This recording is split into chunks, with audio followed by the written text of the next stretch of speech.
नमस्कार दोस्तों, मेरा नाम है इमरान मनी और मजा में आपका स्वागत है। दोस्तों आज के वीडियो में हम बात करने वाले कि स्टॉक मार्केट में लॉन्ग टर्म इन्वेस्टमेंट कैसे करें। ठीक है, तो सारी बातें हम डिटेल में डिस्कस करेंगे, तो ये वीडियो आप स्टार्टिंग से लेकर एंड तक पूरा देखिएगा। चलिए फिर से वीडियो शुरू करते हैं।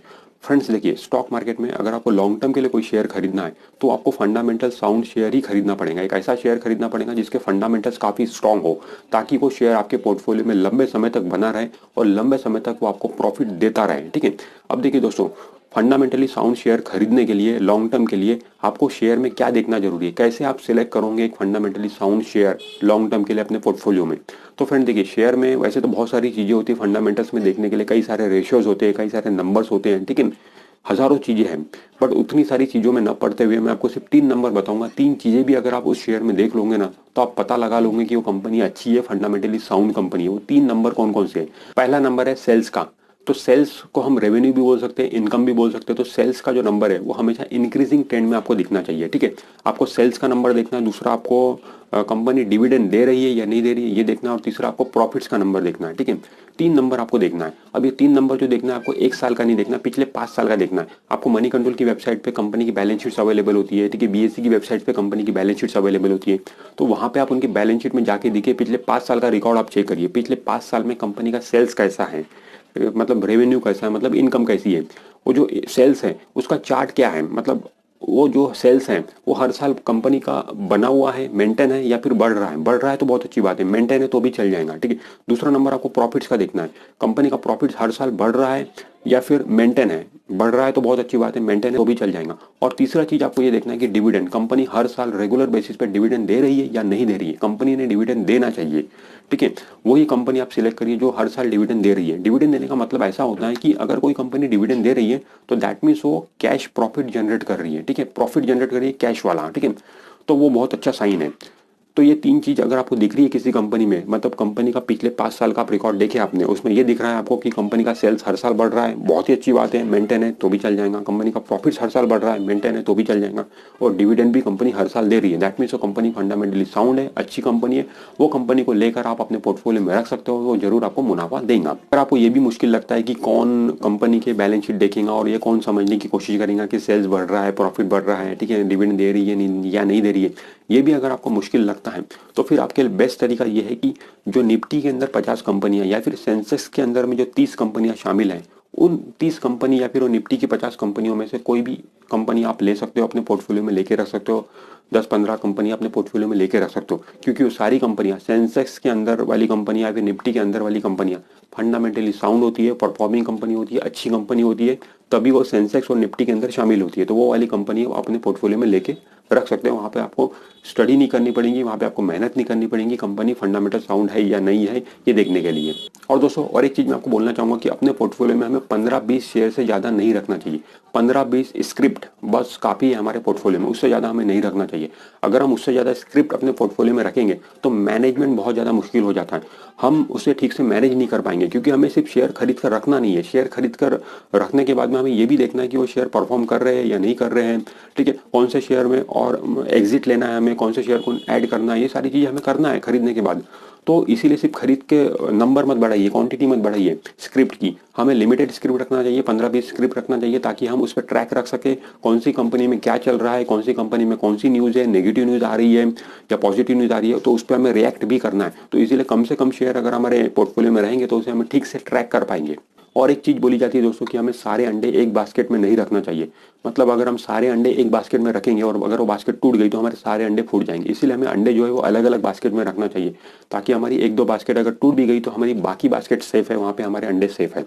तो इसीलिए हमारा जो पोर्टफोलियो है वो डाइवर्सिफाइड होना चाहिए। मतलब हमें पैसा सिर्फ एक ही स्क्रिप्ट में नहीं लगाना है, हमें अलग अलग स्क्रिप्ट में पैसा लगाना है, मतलब अलग अलग शेयर्स में हमें पैसा लगाना है और हमें अलग अलग सेक्टर में भी पैसा लगाना है, ताकि हमारा पोर्टफोलियो डाइवर्सिफाइड रहे। क्योंकि क्या होता है दोस्तों कि अलग अलग सेक्टर की अपनी एक साइकिल आती है, कभी ऑटो अच्छा करता है, कभी एफएमसीजी अच्छा करता है, कभी आईटी अच्छा करता है, कभी बैंकिंग अच्छा करता है।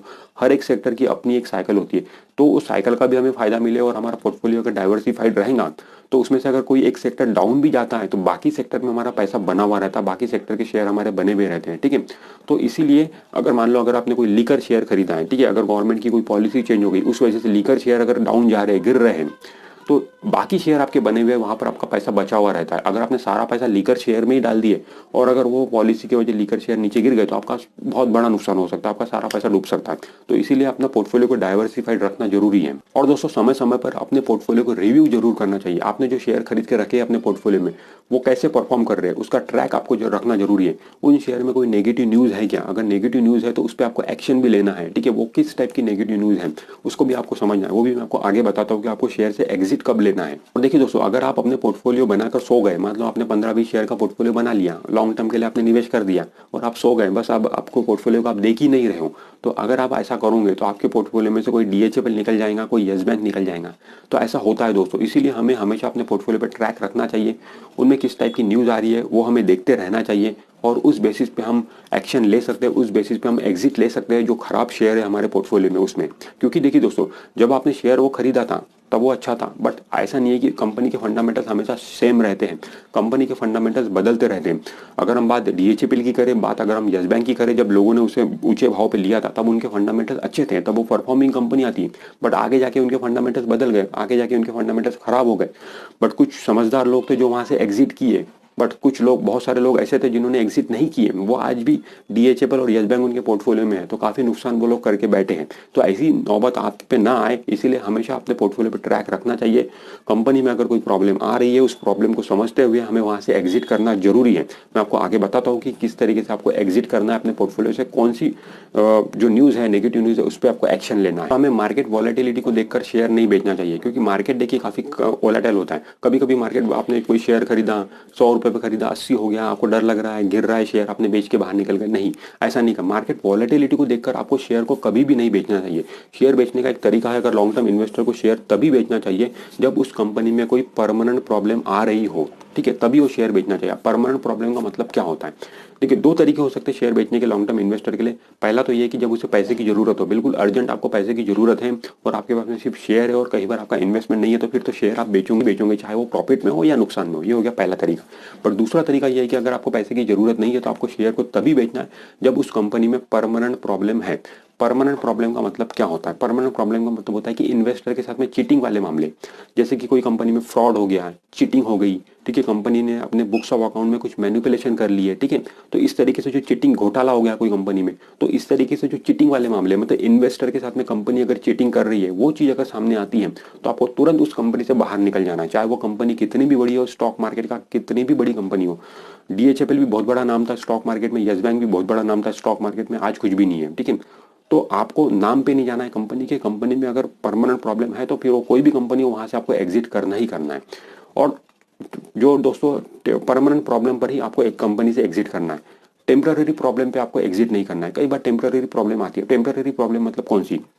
मतलब वो प्रॉब्लम, जैसे कि मान लो कोई कंपनी के क्वार्टरली रिजल्ट खराब आ गया। अब एक साल में 4 बार कंपनी के क्वार्टरली रिजल्ट आते हैं, एक दो क्वार्टर के रिजल्ट खराब आ सकते हैं, बड़ी बड़ी कंपनियों के क्वार्टरली रिजल्ट खराब आते हैं, तो उससे आपको घबराना नहीं है।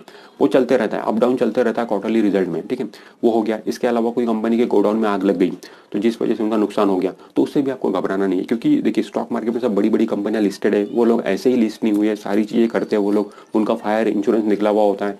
तो फायर, अगर आग लग गई तो उसमें जो नुकसान हुआ वो सारी चीजें रिकवर हो जाएंगी, थोड़ा समय लगेगा बट उसमें वो रिकवर हो जाती है, तो उससे भी आपको घबराना नहीं है, ठीक है।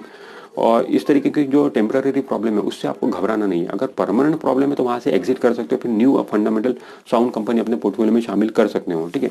और एक टेम्पररी प्रॉब्लम की कैटेगरी में मैं एक चीज रखूंगा कि वो है कि कंपनी के जो ओनर है, कंपनी के जो मालक है, उनकी डेथ हो जाना। अभी देखिए दोस्तों, जितनी भी कंपनियां स्टॉक मार्केट में लिस्टेड है, उनके जो मालक हैं उनकी कभी ना कभी तो डेथ होने वाली है, ठीक है, ये तो नेचुरल बात है, ठीक है। तो क्या उनकी डेथ होने के बाद में उनकी कंपनी बंद हो जाएंगी या नहीं होंगी? क्योंकि दोस्तों देखिए, इतने बड़े लेवल पे वो अपनी कंपनी को चला रहे हैं, तो उन्हें भी पता है कि उनके बाद वो कंपनी को कैसे चलाना है, कैसे वो कंपनी चलेंगी, तो उसकी पूरी वो फील्डिंग सेट करके जाएंगे, जरूर जाते हैं, तभी उनकी कंपनी उनके जाने के बाद में भी चलती है और अच्छे से चलती है, ठीक है। तो दोस्तों उसे घबराने, सडन फॉल आ सकता है। देखिए, जब रिलायंस इंडस्ट्रीज के जो धीरूभाई अंबानी, उनकी डेथ हुई थी, तो उनके शेयर में काफी फॉल आया था, काफी सडन फॉल आया था, काफी शेयर गिर गए थे, बट वापस से रिलायंस को मुकेश अंबानी जी ने संभाला और आज अच्छी खासी चल रही है रिलायंस कंपनी। तो उस तरीके से जो ओनर होते हैं वो फील्डिंग सेट करके जाते हैं और वो लोग अच्छे से सेट करते हैं, तो उससे हमें घबराना नहीं है। और ये तो नेचुरल है, डेथ तो होना ही है कंपनियों के मालक की, तो हमें उससे घबराना नहीं है, कंपनी आगे भी चलेंगी। तो हमें शेयर सिर्फ परमानेंट प्रॉब्लम में बेचना है, टेम्पररी प्रॉब्लम में शेयर नहीं बेचना है। तो फ्रेंड्स आज की वीडियो में हमने समझने की कोशिश की है कि लॉन्ग टर्म के लिए हम कैसे इन्वेस्ट कर सकते हैं स्टॉक मार्केट में।